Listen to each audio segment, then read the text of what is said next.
The building blocks of testosterone are literally formed by the foods you eat. And if you don't eat right, then nothing else that you do for increasing testosterone will matter.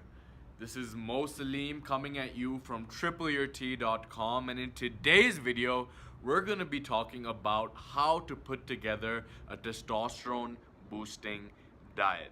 Now, I've gone over a bunch of other foods that you should be eating, like 6 of the most powerful testosterone boosting foods on the planet. I'll link out to the video below. I've also gone over a bunch of estrogenic foods that you should avoid.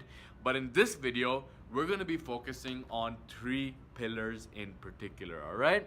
And these 3 pillars are energy balance, the amount of calories you eat, micronutrients, the vitamins and minerals that your body needs to produce optimal levels of testosterone, and macronutrients, which are protein, carbs, and fats. All right, now I've done separate videos on all of these topics, and I'll link out to additional resources below.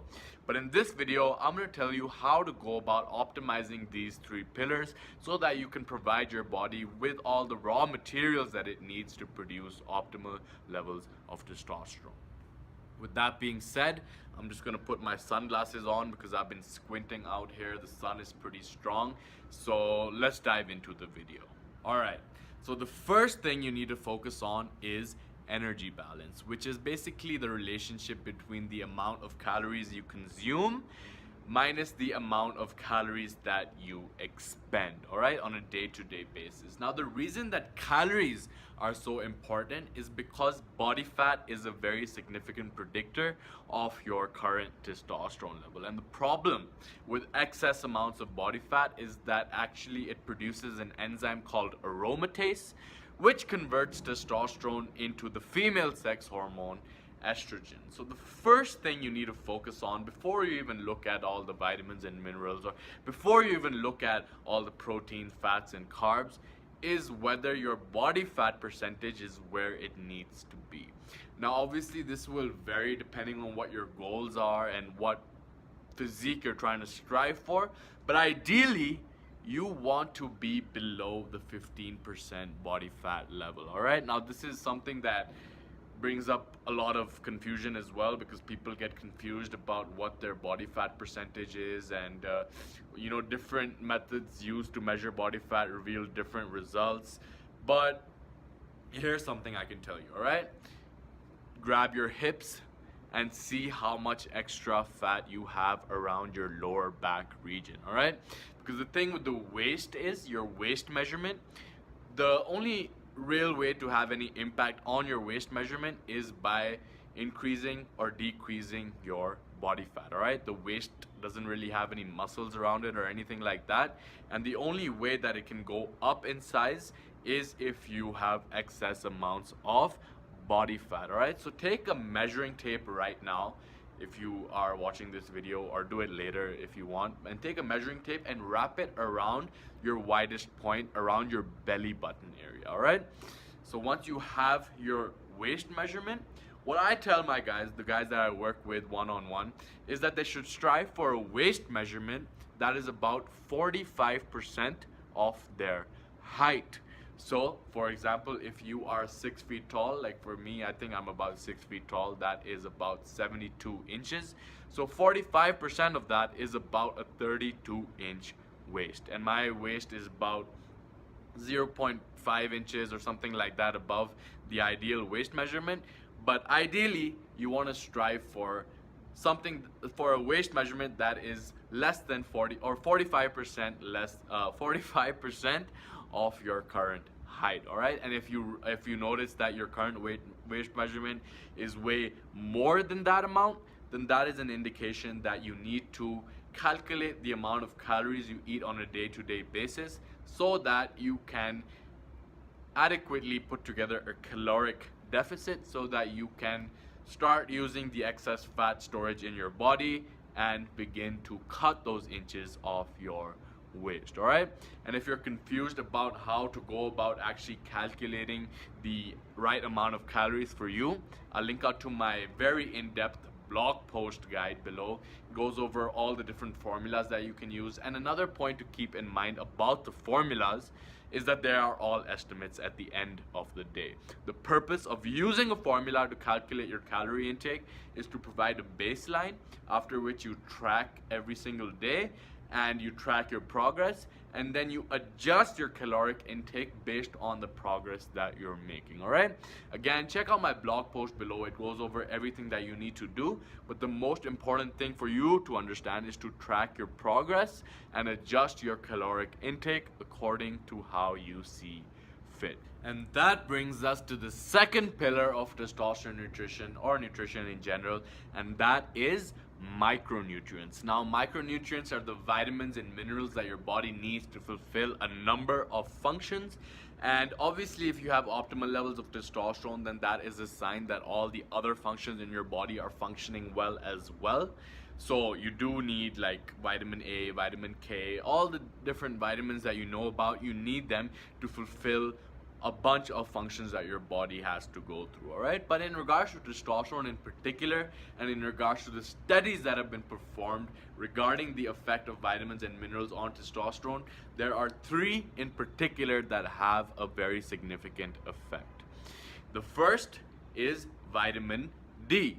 Now, as you can see, I'm outside in the sun. My skin is exposed to all this ultraviolet light, and your skin actually synthesizes vitamin D upon exposure to the sun. But a lot of us don't spend that much time outdoors anymore. I mean, you might be working in the cubicle where you don't have much sun exposure, or you might be working strange hours or something like that. So the best thing for you to do is to start supplementing with vitamin D. There are foods that are rich in vitamin D as well, like eggs, salmon, dairy, but like dairy has a lot of other problems as well. So the best thing to do is, if you don't get enough time outdoors, is to start supplementing with some vitamin D3. All right, you can start from anywhere with 2 to 5,000 IU, but depending on the extent of your current deficiency, you can even go as high as 10,000 IU so that you can correct that deficiency faster. And multiple studies have found that men with vitamin D deficiencies have significantly lower testosterone levels compared to men with sufficient amounts of vitamin D. And if you are unsure about your current vitamin D level, you can order a test kit from Amazon or go to your local lab. And the number that you should try and strive for is above 55 nanograms per deciliter. All right, that's the amount of vitamin D you should be aiming for. And the second micronutrient that we talked about is magnesium. And again, multiple studies have found that men who are deficient in magnesium have significantly lower testosterone levels compared to men who are getting adequate amounts of magnesium.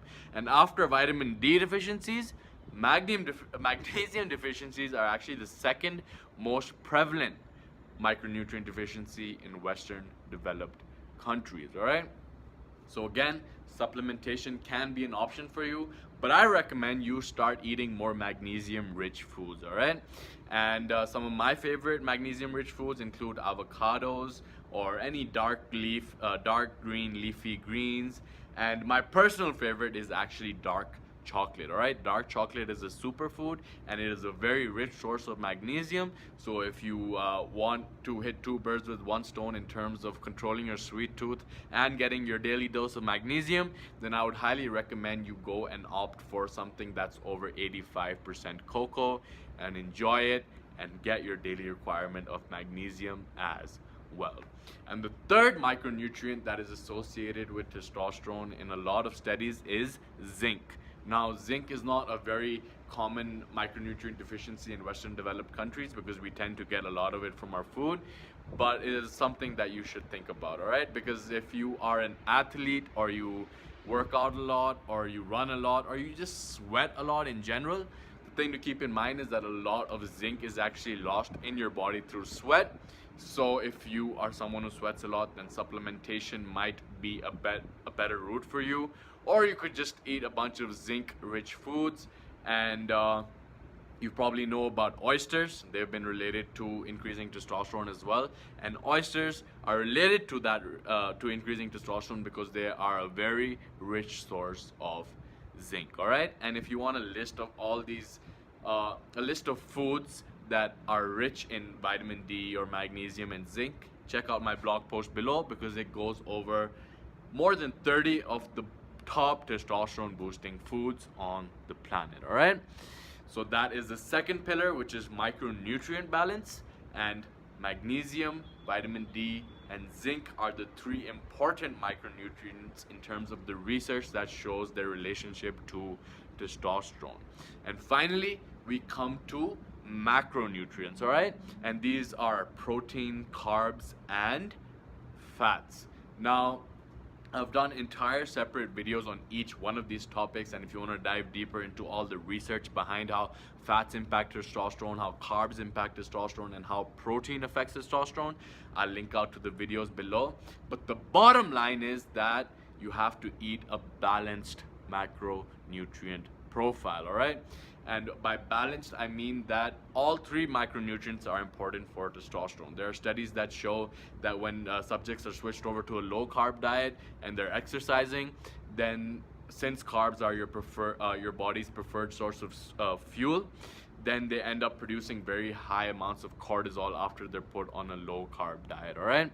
And in terms of fats, I mean, testosterone is literally formed from dietary cholesterol, so eating dietary fat is extremely important for maintaining optimal levels of testosterone. I mean, at this point, there is a lot of awareness coming out about how fats are not the enemy, and how, in fact, it's sugar that's the enemy, and fats are not making you fat. It's eating excess amounts of calories that's making you fat. And fats are actually very important for the overall function of your body, as long as you're eating the right type of fats. All right, now I'll again direct you towards the video that I made specifically on the 3 different types of fats and which ones you should avoid. But in general, you should stick with saturated fats, which are sources of animal fats, and monounsaturated fats, which also come from coconut oil and avocados and stuff like that. All right, so fats are very important, carbs are very important, and protein, although it is important, it is not as important as you may have been led to believe. All right, protein has enjoyed a very steady rise to prominence, and some, like, people in fitness and bodybuilding communities consider it the holy grail, and they're just chugging down protein. But the bottom line is that if you eat too much protein and you have a given amount of calories, then that means less amounts of carbs and fats. All right, and carbs and fats are very important for testosterone. So if you eat too much protein and not enough carbs and fats, that will only hinder your progress. So a recommendation for protein is to stick to an amount that would allow your muscles to adequately recover after a workout, but not so much that it would basically just fill up your calories but not do you any benefits. All right, and if you want to dive deeper into the numbers, again, I'll direct you to my video that I made on the effects of protein on testosterone.